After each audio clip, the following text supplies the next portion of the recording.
औज़ुबिल्लाहिमिनश्शैतानिर्रजीम बिस्मिल्लाहिर्रहमानिर्रहीम। अस्सलाम वालेकुम फ्रेंड्स, कैसे हैं आप सब? उम्मीद करता हूँ आप सब खैरियत से होंगे। अल्लाह सुब्हानहू व तआला से दुआ अल्लाह आपको हरफित ता फरमाए, आपकी ज़िंदगी में सानिया पैदा फरमाए और सानिया तकसीम करने की तौफीक अता फरमाए, आमीन। आज हम जिस टॉपिक पे बात कर रहे हैं, निसान अल्टीमा 2018-19 मॉडल है।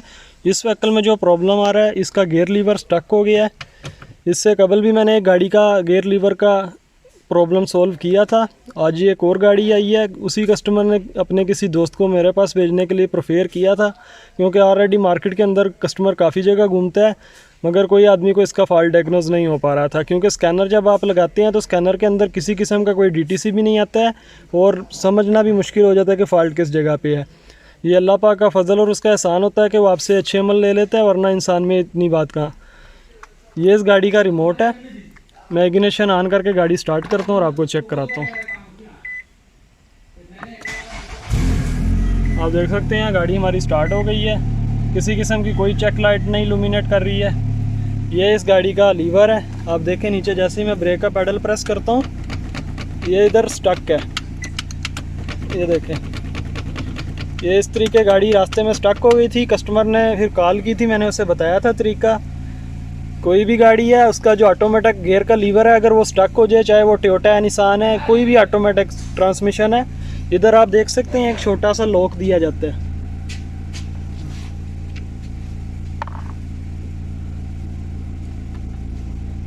इसे आप इधर प्रेस करके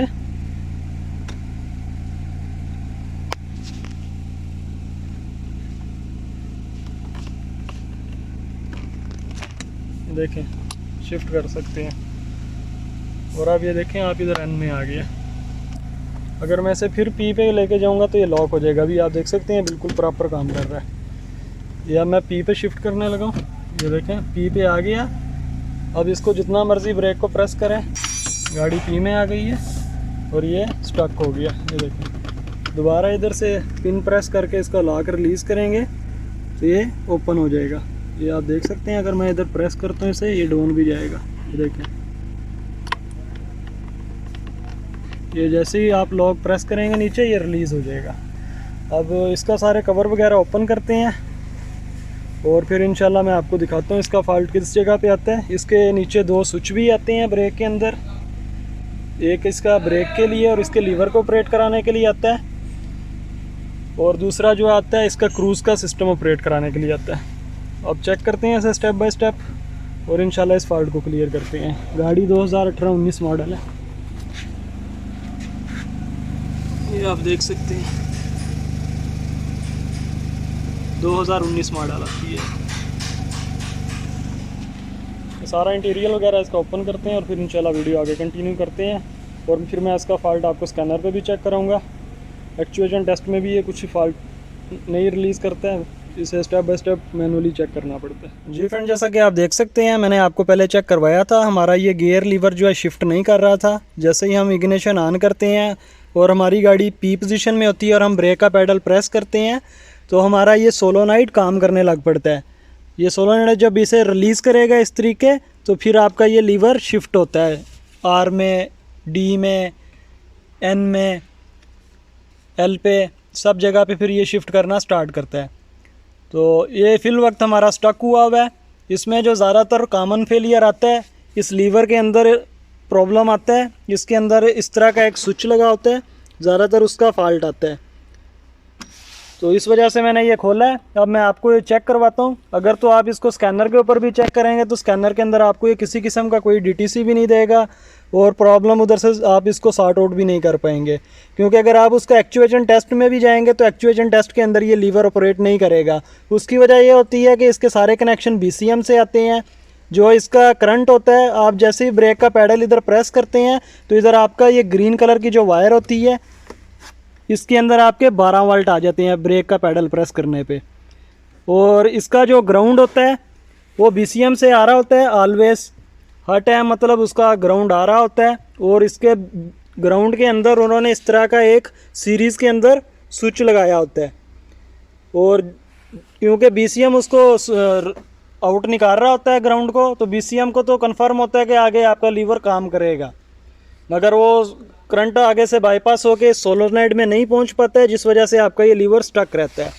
तो मैं आपको अब ये दिखाता हूँ, चेक करके बताता हूँ किस तरीके हम इसे मैनुअली भी चेक कर सकते हैं, और एक बार आपकी तसल्ली के लिए मैं इसे स्कैनर लगा के भी आपको दिखाऊंगा। इससे कबल भी मैंने वीडियो बनाई थी, क्योंकि ये निसान के अंदर बहुत ज़्यादा कॉमन फेलियर आता है, और बहुत सारे दोस्त हैं जो फिर ये फॉल्ट ट्रेस नहीं कर पाते हैं। कोई कहते हैं इसका BCM का प्रॉब्लम आ रहा है, कोई कहते हैं TCM से आ रहा है, हालांकि प्रॉब्लम इसका बहुत छोटा सा आता है। इस वजह से मैंने पहले भी वीडियो बनाई थी, अब दोबारा फिर वीडियो बना रहा हूँ, ताकि बहुत सारे लोग जो प्रदेशों में काम करते हैं उन्हें काम करने में आसानी हो सके और अच्छा रोज़गार कमा सके और अपने अहल वयाल को अच्छी ज़िंदगी मुहैया कर सके। इस बीच आप सबसे भी ताउन की दरख्वास्त है, मेरी वीडियोज़ को लाइक करें, शेयर करें, ताकि मैं ज़्यादा वीडियोज़ आपके लिए बना सकूँ। वीडियोज़ बनाना बहुत मुश्किल काम होता है, अपनी ज़िंदगी में से कीमती वक्त भी निकालना पड़ता है, इसकी एडिटिंग भी करनी पड़ती है, और भी काफ़ी सारे मामलात होते हैं, और ये सिर्फ आप लोगों की हौसला अफजाई की खातिर बनाते हैं, वरना मुझे इससे कोई खास फ़ायदा नहीं है। क्योंकि जितनी मेहनत मैं इन वीडियोज़ को बनाने में, इन्हें एडिटिंग करने में और अपलोड में सर्फ करता हूँ, उससे कम वक्त के अंदर मैं इससे ज़्यादा पैसे काम करके कमा लेता हूँ अल्हम्दुलिल्लाह। मगर मेरी ज़िंदगी का मकसद ये है कि जो तकलीफ़ें और परेशानियाँ मैंने अपनी ज़िंदगी में देख के ये काम सीखे हैं, वो सब आपको ना मिल पाएँ और आप जल्द वो सब चीज़ें सीख सकें जो मैंने सालों में सीखी हैं, और अच्छी ज़िंदगी गुजार सकें। अब चलते हैं अपने टॉपिक की तरफ, और मैं आपको दिखाता हूँ। इसका नीचे 2 स्विच आते हैं ब्रेक के, वो भी मैं एक बार आपको दिखा देता हूँ, और अगर आपके पास स्कैनर ना हो तो आप उसे मैनुअली किस तरीके चेक कर सकते हैं वो भी समझा देता हूँ। ये आप देख सकते हैं, ये इसके अंदर स्विच लगा हुआ है ब्रेक का 2 तार वाला।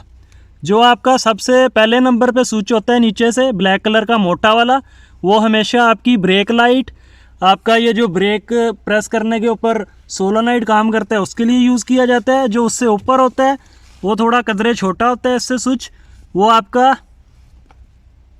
क्रूज सिस्टम के लिए यूज़ किया जाता है। ये आपकी ब्रेक लाइट आपका लीवर का सिस्टम ऑपरेट करने के लिए यूज़ किया जाता है। अब मैं आपको दिखाता हूँ, ये स्विच ज़्यादातर ख़राब नहीं होता है, बहुत कम चांस होते हैं ये ख़राब हो। ये हम लाइव डाटा में भी इजीली चेक कर सकते हैं और मैनुअली भी चेक कर सकते हैं। करना आपने क्या है, इधर आपने अपना टेस्टर लगा लेना है, और इसके अंदर आपको एक 12 वोल्ट मिलेंगे।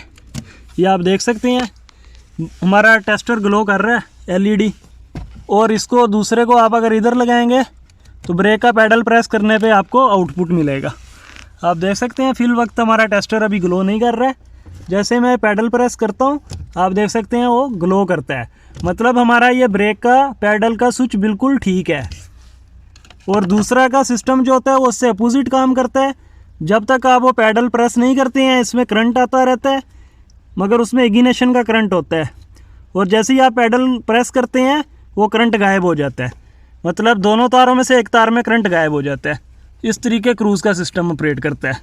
अब इधर से मैंने आपको चेक करवा दिया, हमारा ये स्विच बिल्कुल परफेक्ट काम कर रहा है, पीछे ब्रेक लाइट भी काम कर रही हैं, और ये गियर अब जो सोलोनाइड है उधर तक हम चेक करेंगे हमारी करंट प्रॉपर आ रही है या नहीं, और फिर मैं आपको तरीक़ेकार दोबारा समझाऊंगा कि आप किस तरीके से ऑपरेट करवा सकते हैं।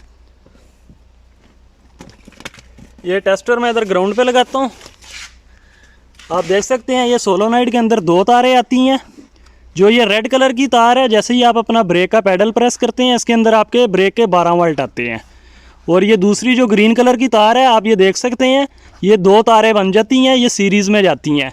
इसके अंदर एक स्विच लगा होता है सेम इस तरह का, मैं ये लीवर रिलीज़ करके आपको दिखाता हूँ। ये देखें इस तरह का ये पुश जैसा लगा होता है जो इस तरीके काम करता है, ताकि जब आपका लीवर P पोजीशन में जाएगा तो उसे BCM को मालूम हो जाएगा कि आपका ये सिस्टम अभी P पे है।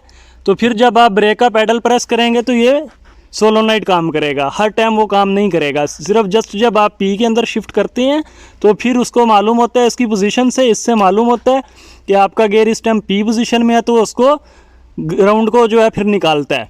जब वो ग्राउंड को निकालता है तो आपका ये सोलोनाइड काम करता है। अब देखते हैं इसके अंदर करंट आ रहा है हमारा या नहीं आ रहा है। पहले मैं मैनुअली आपको सारा चेक करवाता हूँ, फिर स्कैनर लगा के भी दिखाता हूँ। जैसा कि मैंने आपको बताया, ये रेड कलर की जो तार है इसके अंदर हमारे ब्रेक के 12 वोल्ट आते हैं प्रेस करने पे। इसकी पीछे तार का जो कलर कोडिंग बनता है वो ये ब्राउन कलर की तार है। ये आप देख सकते हैं, ये ब्राउन कलर की तार में ब्रेक का करंट आता है। इधर मैंने ये लगा दिया,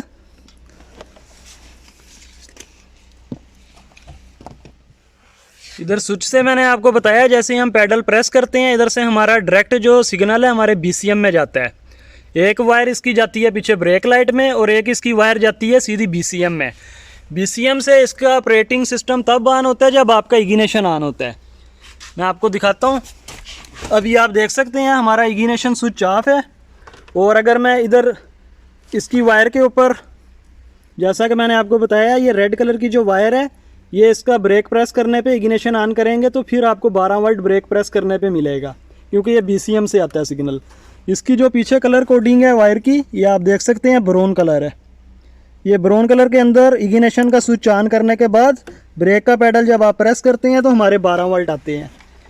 अब देखें इग्निशन हमारा ऑफ है और अगर मैं इधर इस तरीके लगाने के बाद ब्रेक प्रेस करता हूँ तो आप देख सकते हैं इधर कुछ भी हमारे 12 वोल्ट वसूल नहीं होंगे, क्योंकि इसका ग्राउंड ऑलवेज आ रहा होता है। अगर ये इस तरीके हम पैडल प्रेस करें, अगर डायरेक्ट 12 वोल्ट इधर आने लग पड़े तो फिर ये सोलोनाइट बंद गाड़ी में भी काम करने लग पड़ेगा।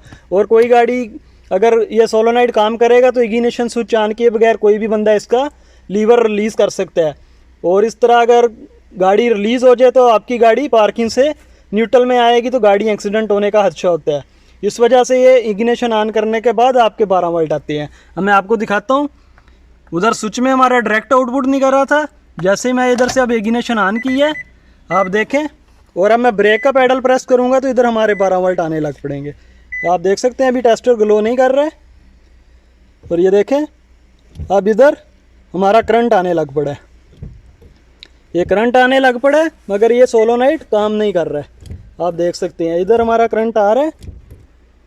और अगर मैं इधर मोटर के ऊपर भी आपको चेक करवाऊँ, जो इसका ये लगा हुआ है,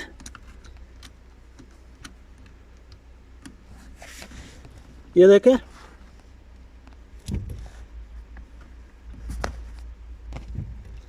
इधर तक हमारे 12 वोल्ट आ रहे हैं। अब प्रॉब्लम क्या है, इसके अंदर एक स्विच आता है, मैं वो स्विच भी आपको दिखाता हूँ।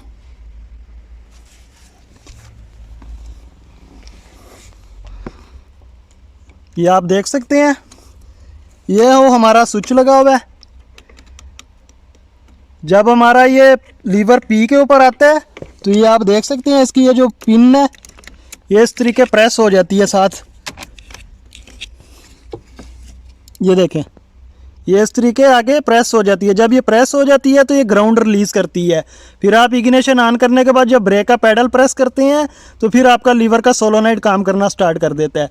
इनके अंदर जो कॉमन फेलियर आता है ये स्विच ख़राब हो जाता है, ये बहुत ज़्यादा कॉमन फेलियर आता है।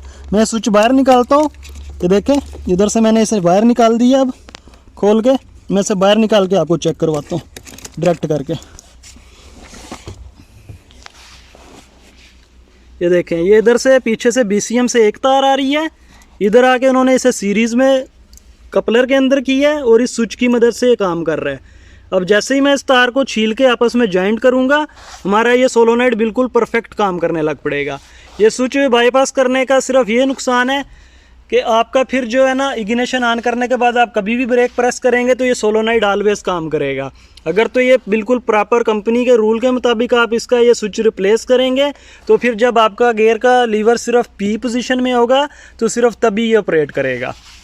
इस वजह से ये कंपनी सेफ्टी प्रिकॉशंस के लिए देती है, मगर अगर आपको ये स्विच ना अवेलेबल हो तो आप इसको बाईपास कर सकते हैं। इन दोनों तारों को जस्ट आपने आपस में मिला देना है, आपका ग्राउंड सीरीज़ में जो आ रहा था वो डायरेक्ट हो जाएगा इसके साथ। इग्निशन ऑन करके जब भी आप ब्रेक प्रेस करेंगे तो ये ऑलवेज़ आपका इग्निशन के ऊपर काम करेगा।